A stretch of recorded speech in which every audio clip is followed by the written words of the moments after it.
ঢাকার ধুলোমাখা অলিগলি, চায়ের দোকান আর ছাদের আলোগুলো তখনও নেভেনি। পুরো শহর যেন এক অদৃশ্য জাদু মন্ত্রে জেগে আছে। চায়ের কাপে চুমুক দিতে দিতে হাজারো তরুণের চোখ স্থির হয়ে আছে টেলিভিশনের বিশাল স্ক্রিনে। তাদের গায়ে আকাশি সাদা টোরাকাটা জার্সি, বুকে জলজল করছে একটি নাম, একটি সংখ্যা, মেসি 10। স্ক্রিনে যখন ওই জাদুকর বা পায়ে বল নিয়ে এগিয়ে যায়, তখন ঢাকার এই জরাজীর্ণ গলিগুলোতে যেন এক ঐশী উন্মাদনা তৈরি হয়। মেসি মেসি চিৎকারে প্রকম্পিত হয় বাংলার আকাশ। এই দেশের মানুষ হয়তো নিজেদের দেশের ইতিহাস ভুলে যেতে পারে, কিন্তু আর্জেন্টিনার বিশ্বকাপের প্রতিটি ম্যাচের পরিসংখ্যান তাদের নখদর্পণে। ফুটবল এখানে কেবল খেলা নয়, আর লিওনেল মেসি এখানে কেবল একজন খেলোয়াড় নন, তিনি এক অলিখিত ধর্ম, এক অঘোষিত উপাস্য। কিন্তু এই অন্ধ প্রেমের উল্লাসে মত্ত থাকা বাংলাদেশের তরুণরা কি জানে, তারা যে আকাশি সাদা জার্সি পরে উল্লাস করছে, সেই পতাকার ছায়াতলে আজ কি ভয়ঙ্কর এক দানবীয় শক্তির উত্থান ঘটেছে? তারা কি জানে, যে দেশের জয়ে তারা চোখের জল ফেলে, সেই দেশ আজ কাঁধে কাঁধে হাত রেখে ফিলিস্তিনিদের শিশুদের রক্ত নিয়ে হোলি খেলছে? দৃশ্যপট বদলানো যাক। ঢাকার এই চায়ের দোকান থেকে হাজার হাজার মাইল দূরে আটলান্টিকের ওপারে যুক্তরাষ্ট্রের নিউ ইয়র্ক শহরে এক অভিজাত মিলনায়তন। সেখানে কোনো ফুটবলের বাঁশি বাজছে না, সেখানে চলছে বিশ্ব রাজনীতির এক ভয়ঙ্কর দাবার চাল। আর সেই মঞ্চে দাঁড়িয়ে আর্জেন্টিনার প্রেসিডেন্ট অর্থাৎ লিওনেল মেসির দেশের রাষ্ট্রপ্রধান এমন এক ঘোষণা দিচ্ছেন, যা শুনলে যে কোনো বিবেকবান মানুষের শির দ্বারা বেয়ে শীতল স্রোত নেমে যাবে। শুরু হতে যাচ্ছে এক চরম মনস্তাত্ত্বিক কষাঘাতের গল্প, যা প্রতিটি আকাশী সাদা সমর্থকের আত্মসম্মানকে মাটিতে মিশিয়ে দেবে। নিউ ইয়র্কের ইয়েশিভা ইউনিভার্সিটি ইহুদিবাদী দর্শন এবং পশ্চিমা রক্ষণশীলতার এক অন্যতম প্রধান স্নায়ুকেন্দ্র। এই বিশ্ববিদ্যালয়ের আলো ঝলমলে মঞ্চে আজ যিনি দাঁড়িয়ে আছেন, তার উস্কো খুস্কো চুল আর বন্য চোখের দৃষ্টি তাকে 8-10 জন রাষ্ট্রনেতা থেকে আলাদা করে রেখেছে। তিনি হাবিয়ে মিলেই, নিজেকে অ্যানার্কো ক্যাপিটালিস্ট বা কট্টর নৈরাজ্যবাদী পুঁজিবাদী হিসেবে পরিচয় দেওয়া আর্জেন্টিনার বর্তমান প্রেসিডেন্ট। তার সামনে বসে আছেন বিশ্বের শীর্ষস্থানীয় ইহুদি নেতা, রাব্বি এবং ধনকুবেররা। হাবিয়ে মিলেই যখন মাইক্রোফোনের সামনে দাঁড়ালেন, তখন পুরো হলরুমে পিনপতন নীরবতা। তিনি গলা খাকারি দিয়ে যা বললেন, তা আন্তর্জাতিক রাজনৈতিক অঙ্গনে এক বিশাল বোমার মতো ফাটল। আমি গর্ববোধ করি, মিলেইয়ের কণ্ঠস্বর ছিল তীক্ষ্ণ এবং দাম্ভিক। ইসরায়েল ও ইহুদি জনগণের প্রতি আমার সমর্থন আগের মতোই অটুট রয়েছে। এই অবস্থান থেকে আমি কোনোভাবেই সরে আসব না। আর আজ আমি নিজেকে বিশ্বের সবচেয়ে বড় জায়নবাদী রাষ্ট্রপ্রধান হিসেবে ঘোষণা করছি। দর্শকদের গগনবিদারী করতালিতে ফেটে পড়ল পুরো মিলনায়তন। আর্জেন্টিনার রাষ্ট্রপ্রধান, যে দেশটিকে বাংলাদেশের কোটি কোটি মানুষ অন্ধের মতো ভালোবাসে, সেই দেশের সর্বোচ্চ নেতা আজ নিজেকে সবচেয়ে বড় ইহুদিবাদী হিসেবে গর্ব ভরে ঘোষণা করছেন। যে মুহূর্তে ফিলিস্তিনের হাজার হাজার ফিলিস্তিনি শিশু, নারী ও বৃদ্ধকে ইসরায়েলি বাহিনী নির্মমভাবে হত্যা করছে, যে মুহূর্তে পুরো বিশ্ব ইসরায়েলের এই বর্বরতার বিরুদ্ধে রাস্তায় নেমেছে, ঠিক সেই মুহূর্তে আর্জেন্টিনার প্রেসিডেন্ট তেল আবিবের পাশে দাঁড়িয়ে তাদের পিঠ চাপড়ে দিচ্ছেন। তিনি শুধু সমর্থন দিয়েই থামেননি, তিনি এই সমর্থনকে এক ধর্মীয় উন্মাদনার পর্যায়ে নিয়ে গেছেন। হাবিয়ে মিলেই শুধু নিজেকে জায়ানবাদী বলেই থামেননি, তিনি এর পেছনে এক গভীর ধর্মীয় ও দার্শনিক ব্যাখ্যাও দাঁড় করিয়েছেন, যা শুনলে তার অন্ধ আনুগত্যের মাত্রা পরিষ্কার বোঝা যায়। তিনি দাবি করেন, পশ্চিমা সভ্যতার পুরো ভিত্তিটাই গড়ে উঠেছে ইহুদিদের ধর্মগ্রন্থ তাওরাত এবং বাইবেলের 10টি আদেশের ওপর।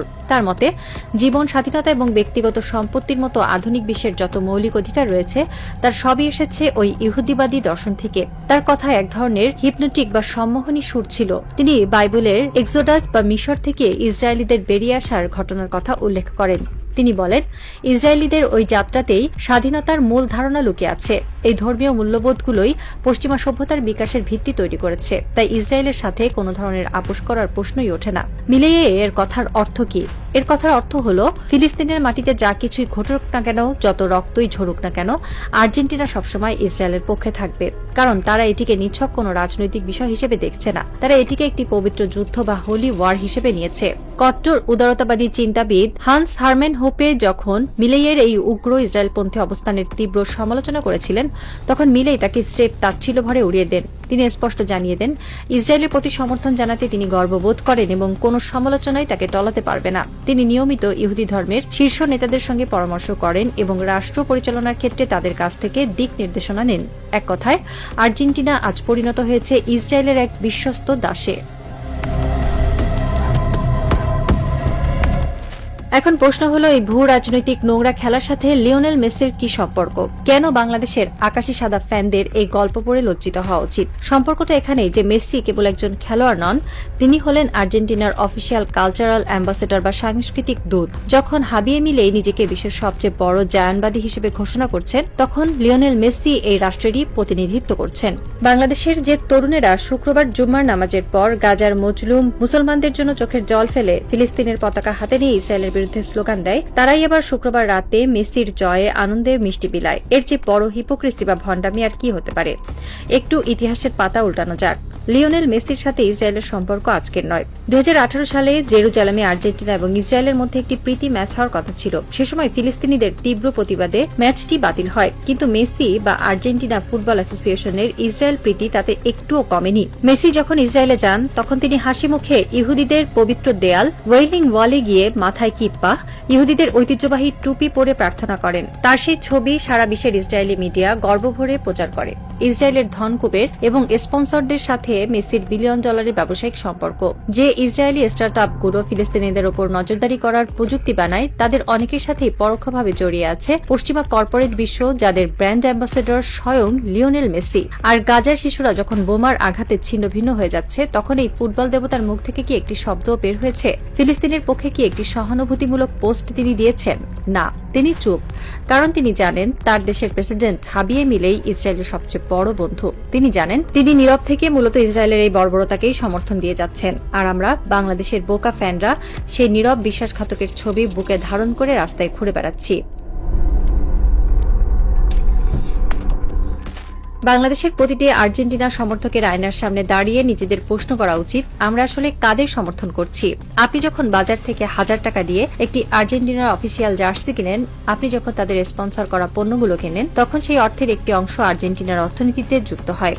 আর সেই অর্থনীতি আজ পরিচালিত হচ্ছে এমন এক প্রেসিডেন্টের দ্বারা, যিনি নিজেকে গর্ব ভরে সবচেয়ে বড় ইহুদিবাদী বলে দাবি করেন। ভাবতে পারেন, আপনি এমন একটি দেশের পতাকা আপনার বাড়ির ছাদে উড়াচ্ছেন, যে দেশ প্রকাশ্যে ঘোষণা দিয়ে ইসরায়েলের পক্ষে দাঁড়িয়েছে, যে ইসরায়েল প্রতিদিন আপনার ফিলিস্তিনি ভাই বোনদের রক্ত পান করছে। আপনি সেই ইসরায়েলের সবচেয়ে ঘনিষ্ঠ মিত্র দেশের জাতীয় দলের জয়ে উল্লাস করছেন। আমাদের আবেগ কতটা অন্ধ হলে আমরা এই সহজ সমীকরণটা বুঝতে পারি না। আমরা বলি খেলাকে রাজনীতির সাথে মেশাবেন না, কিন্তু মিলেই কি খেলাকে রাজনীতির বাইরে রেখেছেন? তিনি তো আর্জেন্টিনার রাষ্ট্রপ্রধান হিসেবেই এই ঘোষণা দিয়েছেন। যখন পুরো আর্জেন্টিনা ইসরায়েলের পাশে দাঁড়িয়েছে, তখন আপনি কিভাবে আকাশী সাদা জার্সিকে শুধু খেলা বলে চালিয়ে দেবেন? এই দ্বিচারিতা, এই মেরুদণ্ডহীনতা আমাদের পুরো জাতিকে বিশ্বের সামনে এক হাস্যকর বস্তুতে পরিণত করেছে। ফিলিস্তিনিরা যখন দেখে যে বাংলাদেশের মানুষ তাদের জন্য কাঁদছে, আবার পরক্ষণে ইসরায়েলের সবচেয়ে বড় মিত্র দেশ আর্জেন্টিনার জয়ে রাস্তায় নেমে নাচানাচি করছে, তখন তারা আমাদের এই সস্তা আবেগ নিয়ে কি ভাবে? মেসি হয়তো অনেক বড় ফুটবলার, তার বা পায়ের জাদু হয়তো মোহনীয়, কিন্তু একজন মানুষের একটি দেশের নীতি ও মানবতার বিরুদ্ধে যখন দাঁড়ায়, তখন সেই জাদুকে বর্জন করার মতো সাহস কি আমাদের নেই?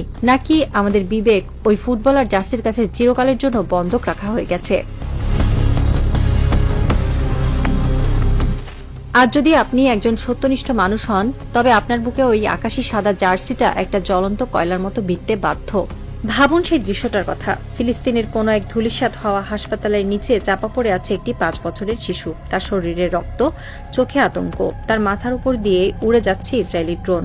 আর ঠিক সেই মুহূর্তে আটলান্টিকের ওপারে আর্জেন্টিনার প্রেসিডেন্ট হাবিয়ে মিলেই ইহুদি রাব্বিদের সাথে শ্যাম্পেইনের গ্লাস হাতে নিয়ে ইসরায়েলের বিজয় কামনা করছেন। আর সেই একই সময়ে আপনি ঢাকার রাস্তায় দাঁড়িয়ে আর্জেন্টিনার জয়ে আতশবাজি ফোটাচ্ছেন। এই দৃশ্যপট কি আপনার বিবেককে একটু দংশন করে না? আপনার কি একবারও মনে হয় না যে আপনি আসলে ওই ফিলিস্তিনি শিশুটির হত্যাকারীদেরই পরোক্ষভাবে উদযাপন করছেন? আর্জেন্টিনার প্রেসিডেন্ট যখন বলছেন পাশ্চাত্য সভ্যতার ভিত্তি হল ইহুদি আদেশ, তখন তিনি মূলত ফিলিস্তিনিদের অস্তিত্বকেই অস্বীকার করছেন। তিনি স্বীকার করে নিচ্ছেন যে ইসরায়েলের যে কোনো কর্মকাণ্ড, তা যত বর্বরই হোক না কেন, তা বৈধ। আর লিওনেল মেসি সেই দেশের জাতীয় দলের অধিনায়ক হিসেবে এই নগ্ন রাজনীতির এক অবিচ্ছেদ্য অংশে পরিণত হয়েছেন। বাংলাদেশের ফ্যানরা মেসিকে ঈশ্বর বানিয়েছে, আর সেই ঈশ্বর আজ এমন এক বেদিতে দাঁড়িয়ে আছেন যার প্রতিটি ইটে লেগে আছে ফিলিস্তিনিদের রক্ত। এই সত্যটা হজম করা হয়তো কঠিন, কিন্তু এটাই চরম বাস্তবতা। রাত এখন ভোর হওয়ার পথে।